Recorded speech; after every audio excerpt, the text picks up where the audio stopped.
이 아침에도 하나님의 은혜가 더 풍성하기를 예수님의 이름으로 축원해 드립니다. 하나님은 하나님의 말씀을 거역하는 자를 징계하십니다. 하나님이 범죄하는 백성들을 징계하는 방법이 여러 가지가 있지만 오늘 본문에는 기근이 있습니다. 이 기근이라고 하는 것은요, 그 땅에 살고 있는 모든 사람들이 당하는 고통이죠.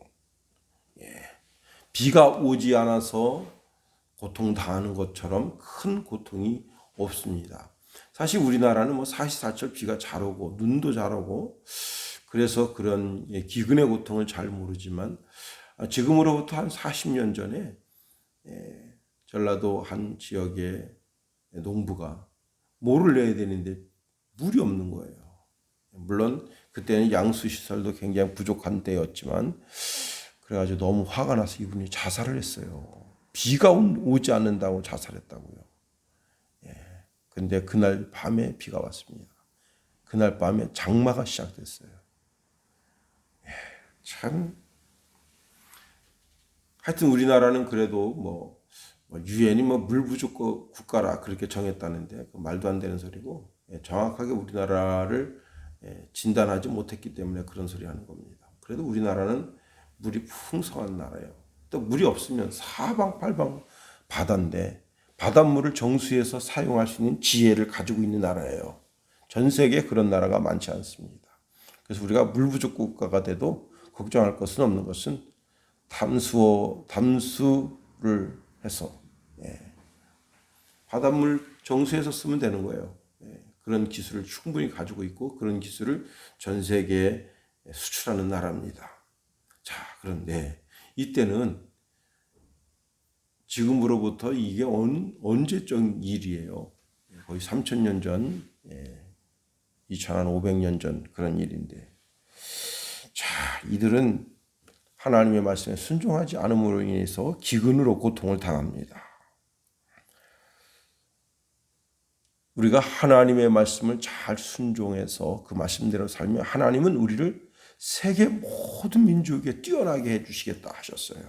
그런데 우리가 하나님의 말씀대로 살지 않으면 어떻게 되느냐. 신명기 28장 15절에 내가 만일 내 하나님 여호와의 말씀을 순종하지 아니하여 내가 오늘 내게 명령하는 그의 모든 명령과 규례를 지켜 행하지 아니하면 이 모든 저주가 내게 임하며 내게 이를 것이니 내가 성읍에서도 저주를 받을 것이요 들에서도 저주를 받을 것이요 또 내 광주리와 떡반죽 그릇이 저주를 받을 것이요 내 몸의 소생과 내 토지의 소산과 내 소와 양의 새끼가 저주를 받을 것이며 내가 들어와도 저주를 받고 나가도 저주를 받으리라. 야, 참 고통스러운 거죠.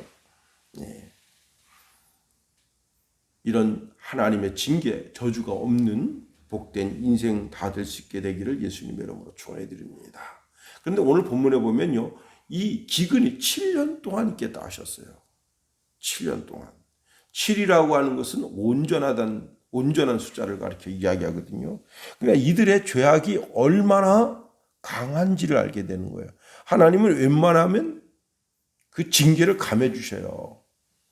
마태복음 24장 21절 22절에 보면 이는 그때에 큰 환난이 있겠습니다. 장세로부터 지금까지 이런 환난은 없었고 후에도 없으리라. 그 날들을 감하지 아니하실 것이면 그 날들을 감해 준다는 거예요. 7년 대환란인데 그 7년 대환란의 날들을 감해 주신다는 거예요. 3년 반 동안 고통당하게 하신다는 거예요. 그런데 온전하게 7년을 그 기근 속에 고통을 당한다고 하는 것은 이들의 죄악이 얼마나 큰지를 알게 하시는 겁니다. 그런데 이런 고통과 고난이 올 때 하나님 말씀 가운데 사는 사람들을 하나님은 피신시킨다 하시는 겁니다. 자, 하나님의 말씀에 순종하고 하나님 말씀 따라 살려고 하는 인생을 어떻게 하시죠? 오늘 보면 엘리사를 통해서 다른 나라로 이민 가라. 7년 동안 그 다른 나라에 가서 살다 와라. 그렇게 권고하게 된 겁니다. 그래서 이 가정이 7년 동안, 이때 당시에 이민이라는 게 쉽지 않잖아요. 오늘날도 이민이 쉽지 않아요. 그런데 이때에 엘리사 선지자의 명령에 따라서 이 수넴 여인은 특별히 은혜를 덧입어서 다른 나라로 이민을 가게 됩니다. 자, 1절 말씀 보세요.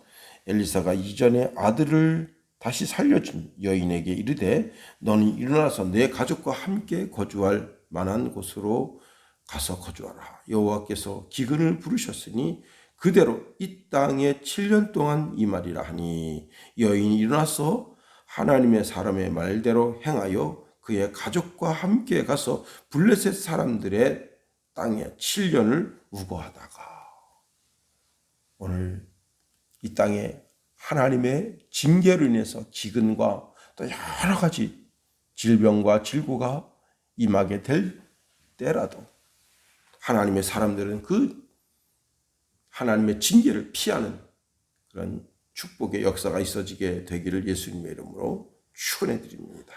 이 수넴 여인은 기근을 피하는 길이 열렸어요. 우리가 어떤 시련이 와도 어떤 고난이 와도 피할 길을 우리에게 허락해 주신다는 겁니다. 자, 수넴 여인이 7년 동안 대환란을 피해서 이제 블레셋 지역에 이사하게 됐습니다.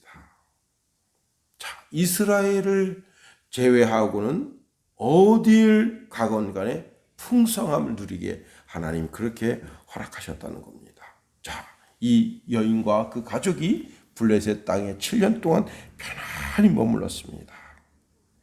자, 블레셋은 다윗에게 정복당했던 지역이잖아요. 자, 그 땅에서 7년 동안 편안하게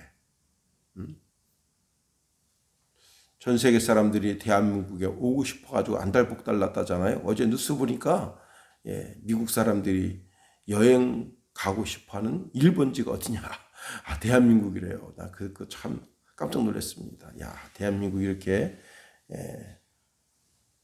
뭐 오래된 고대 문화, 물론 그것도 보고 싶어하지만 현대화된 도시를 보고 싶어하죠. 야, 이렇게 발달됐구나.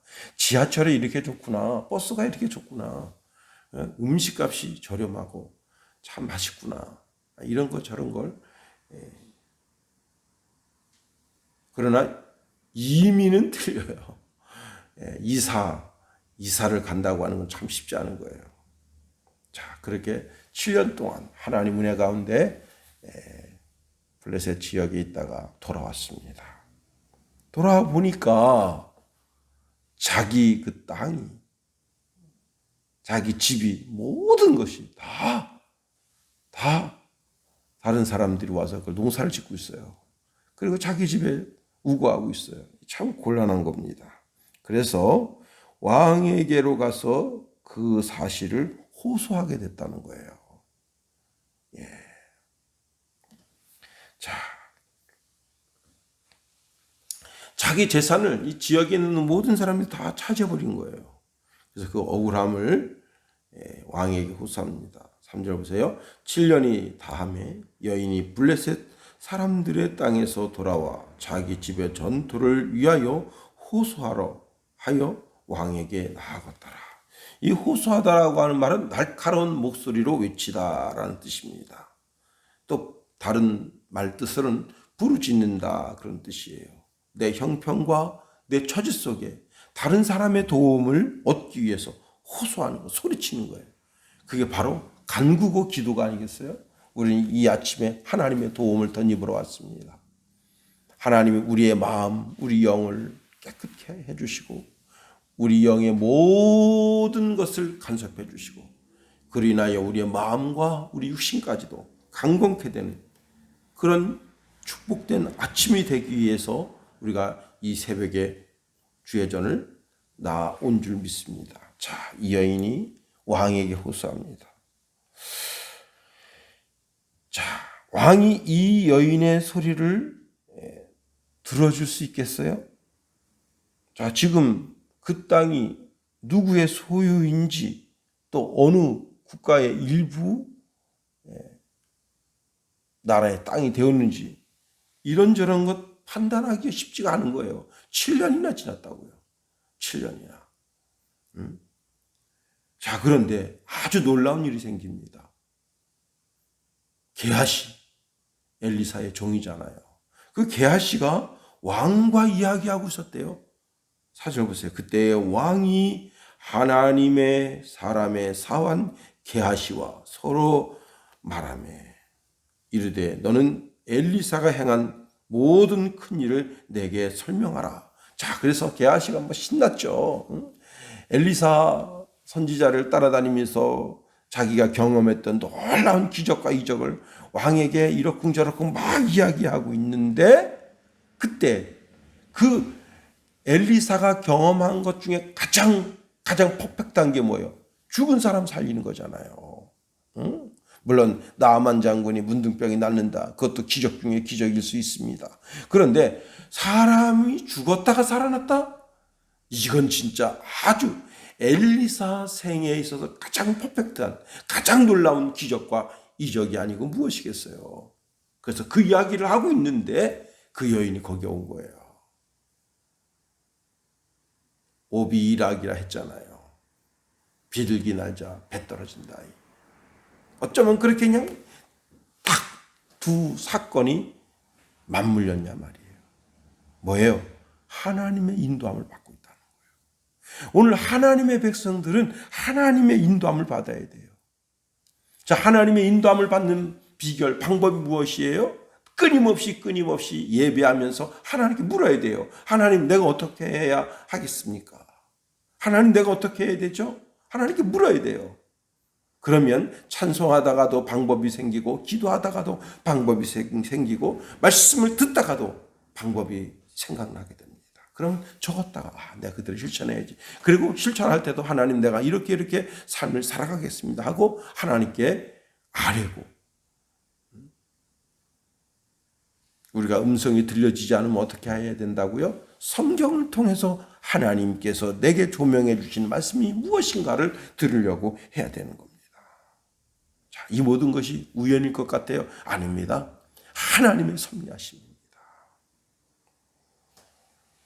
자, 그래서 이 게하시를 통해서 수넴 여인이 그 죽은 아들이 살아난 모든 사건, 그리고 이제 블레셋 진영에 가서 7년 동안 살게 된 사건, 모든 사건을 왕에게 고하고 있는데 수넴 여인이 딱 왔어요. 그래서 5절 보세요. 게하시가 곧 엘리사가 죽은 자를 다시 살린 일을 왕에게 이야기할 때에 가장 퍼펙트한 것, 그 다시 살린 아이의 어머니가 자기 집과 전토를 위하여 왕에게 호소하는지라. 게하시가 이르되 내 주 왕이여, 이는 그 여인이요 저는 그 아들이니 곧 엘리사가 다시 살린 자니이다 하니라. 왕이 게하시야 이야기를 딱 들으면서 막 영적인 감흥을 받고 있는데 그 여인이 딱 호소하니까 두 사건이 딱 매치가 됐어요. 자, 그래서 어떻게 했습니까? 야, 이 왕이요, 한 관리를 임명했어요. 6절 보세요. 왕이 그 여인에게 물음에 여인이 설명한지라 왕이 그를 위하여 한 관리를 임명하여 이 여인의 이 민원을 너는 다 처리해 줘라. 자, 여인이 그 자기 땅에 가서 거기 살고 있는 사람들한테 내 집 내놓으시오. 내놓겠어요? 응? 우리 간을 내놓으시오. 내놓겠어요? 내 땅을 내놓으시오. 내놓겠어요? 당신 뭐야? 어디서 응? 빌어먹다 굴러들어온 뼈다귀야 하고 이 여인을 막 대할 겁니다. 그런데 관리가 왔어요. 관리. 나라의 법을 관리하는 관리. 행정을 관리하는 관리. 모든 공권력을 동원하시는 관리가 와서 이 집을 내놓으시오. 이 우리 간을 내놓으시오. 그리고 이 토지를 내놓으시오. 이 산을 내놓으시오. 이것은 다 이 여인의 것입니다. 하고 탁 관리가 모든 행정 처리를 해주니까 얼마나 쉽겠어요. 오늘 뜻하지 않는 하나님의 도움을 덧입는 주의 백성 다 되기를 예수님의 이름으로 축원해 드립니다. 한 관리가 도와줘도 일이 수월한데 하나님이 우리를 도우신다면, 하나님이 나의 도움이 된다면 얼마나 인생의 걸음이 쉽겠어요. 그런데 이 모든 것이 무엇에서부터 시작됐다고요? 호소에서부터 시작됐다는 거예요. 내가 왕에게 호소하리라. 이 여인이 내가 왕에게 호소하리라. 그리고 왕에게로 온 거예요. 우리는 만왕의 왕이신 여호와 하나님 앞에 와 있습니다. 그분에게 호소해야죠. 나의 아주 작은 것이라도, 우리 성도들의 일거수일투족 아주 작은 것이라도, 기도 부탁받은 것 아주 작은 것이라도 위에서 기도해야죠. 하나님, 하나님, 하나님. 우리가 이렇게 기도할 때 어떻게 해요? 하나님의 도우심을 덧입는 거 아니겠어요? 왕이 한 관리를 내는 것처럼 주의 천사를 통원해서 우리를 돕고, 때로는 성령의 감동을 받은 사람을 통해서 돕게 하시는 역사를 이루시는 거예요. 오늘 우리가 합의를 진행합니다. 이 여인이 왕에게 호소할 때 그 모든 문제가 해결된 것처럼 만왕의 왕이신 하나님께 너는 내게 부르짖으라. 내가 응답하겠고 내가 알지 못하는 그 비밀한 일을 내가 내게 베풀어 준다. 말씀하신 그분께 간구하고 기도함으로 말미암아 하나님의 놀라운 역사를 맛보는 주의 백성 다 되기를 예수님의 이름으로 축원해 드립니다. 주기도문 하겠어요. 하늘에 계신 우리 아버지, 아버지의 이름을 거룩하게 하시며 아버지의 나라가 오게 하시며 아버지의 뜻이 하늘에서와 같이 이 땅에서도 이루어지게 하소서. 오늘 우리에게 일용할 양식을 주시고 우리가 우리에게 잘못한 사람을 용서하여 준 것 같이 우리 죄를 용서하여 주시고 우리 시험에 빠지지 않게 하시고 악에서 구하소서. 나라와 권능과 영광이 영원히 아버지의 것입니다.